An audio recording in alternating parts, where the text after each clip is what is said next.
Berita politik kali ini tentang Luhut. Jika kemarin sedang ramainya mengenai berita Luhut versus Said Didu, sekarang tentang Luhut versus dosen UI. Dengan judul beritanya yaitu Luhut versus dosen UI. PKS, debat harus difasilitasi agar tahu kalau pemerintah tak sanggup selesaikan utang negara. Nah loh, semakin seru saja perpolitikan Indonesia. Lagi-lagi yaitu Luhut yang menjadi berita paling hot tentang politik di Indonesia. Kenapa selalu Luhut? Nah, di sini ada perdebatan antara Luhut versus dosen UI. Yang dibahas yaitu mengenai utang negara.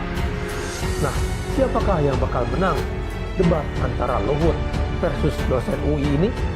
Kita akan simak berita selengkapnya. Oke, saya buka beritanya.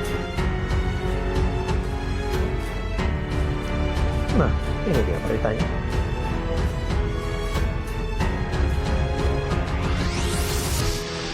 Oke, saya bacakan beritanya. Silakan kalian simak dan analisa. Tantangan debat mengenai kondisi ekonomi dan utang Indonesia yang disanggupi Menteri Koordinator Bidang Maritim dan Investasi Luhut Binsar Panjaitan perlu direalisasikan. Menarik nih, patut ditindaklanjuti dan direalisasikan debat itu. Jangan hanya berdebat kusir di dunia maya atau media massa, ujar politisi PKS Nasir Jamil Kamis 4 Juni.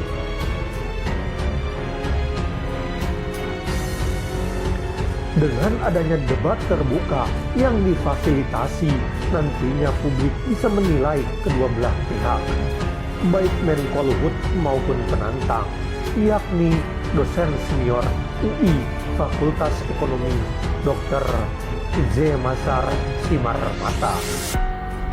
Saya pikir UI perlu memfasilitasi debat terbuka ini sehingga publik mengetahui kapasitas dan kompetensi para pendebat, katanya. Bukan tanpa alasan, persoalan ekonomi dan utang Indonesia memang harus dibuka secara gamblang di depan publik. Sebab selama ini persoalan krusial tersebut hanya mengemuka ke publik dan menjadi bola liar tanpa adanya penjelasan yang memuaskan dari pemerintah. Justru jika terjadi debat, maka publik terutama kalangan akademisi akan menilai bahwa pemerintah dan Pak Luhut tidak siap dan tidak sanggup menyelesaikan masalah kebijakan keuangan dan utang negara. Tutup anggota Komisi 3 DPR RI ini. Nah, bagaimana menurut kalian tentang berita ini bahwa dosen Universitas Indonesia menantang Luhut untuk debat? Apakah Luhut berani menerima tantangan dari dosen ini? Atau sebaliknya? Dan menurut kalian, siapa yang akan menang dalam perdebatan antara Luhut versus dosen UI ini? Yang dibahas adalah utang negara. Seharusnya untuk perdebatan ini diadakan di stasiun televisi dan ditonton oleh rakyat Indonesia supaya rakyat mengetahui siapa yang benar, siapa yang intelektual. Nah, silakan kalian berkomentar dan jangan lupa untuk subscribe channel ini untuk mendapatkan berita-berita terbaru dari kami. Berita selanjutnya, beda dengan Jokowi, Anies Baswedan lebih utamakan buka masjid ketimbang mal.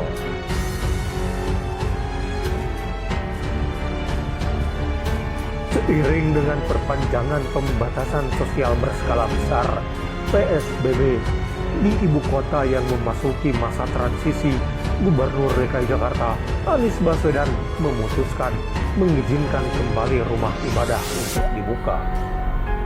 Mulai besok, kegiatan ibadah sudah bisa dilakukan, ujar Anies saat konferensi pers di Balai Kota DKI Jakarta Kamis 4 Juni.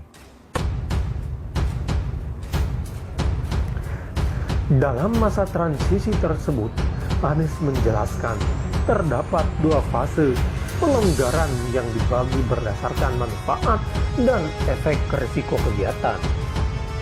Pada pekan pertama masa PSBB ini, Anies Baswedan membuat gebrakan dengan mengawali dan mengutamakan membuka rumah ibadah dibandingkan kegiatan lainnya. Barulah pada pekan ketiga Juni 2020, mantan Menteri Pendidikan dan Kebudayaan itu akan membuka pusat perbelanjaan dan juga mal. Langkah Anies ini pun berbanding terbalik dengan apa yang dilakukan Presiden Joko Widodo. Dalam beberapa kali kesempatan, Jokowi justru sangat bersemangat berbicara tentang era new normal dan pembukaan mal yang disebut-sebut untuk membangkitkan kembali perekonomian. Bahkan, mantan wali kota Solo itu sempat meninjau langsung Summarecon Mall Bekasi beberapa waktu lalu. Menanggapi hal itu, wajar bila mantan wakil presiden M. Yusuf Kala kerap kali menyindir pemerintah. Menurut Ketua Dewan Masjid Indonesia (DMI) itu, Indonesia memiliki roh keagamaan, sehingga rumah ibadah harus dibuka lebih dulu ketimbang pasar atau mal. Nanti setelah ini masjid, baru kantor dan mal bisa buka. Setelah masjid buka, gereja buka, silahkan yang lain buka, kata JK saat meninjau penyemprotan desinfektan di Masjid Al-Azhar, Kebayoran Baru, Jakarta, Rabu 3 Juni. Harus ada rohnya bangsa ini. Buat apa kita peringati 1 Juni Hari Pancasila kalau kita tidak melaksanakan ketuhanan yang Maha Esa? Tegasnya. Nah, bagaimana menurut kalian tentang berita ini? Antara Anies Baswedan dan Presiden Joko Widodo berbanding terbalik. Jika Presiden Joko Widodo mengutamakan mal untuk lebih dulu dibuka, Anies Baswedan mengutamakan masjid. Lalu, kalian lebih memilih yang mana? Apakah masjid dulu untuk dibuka atau mal dulu yang dibuka duluan? Silahkan kalian berkomentar dan jangan lupa untuk subscribe channel ini untuk mendapatkan berita-berita terbaru dari kami.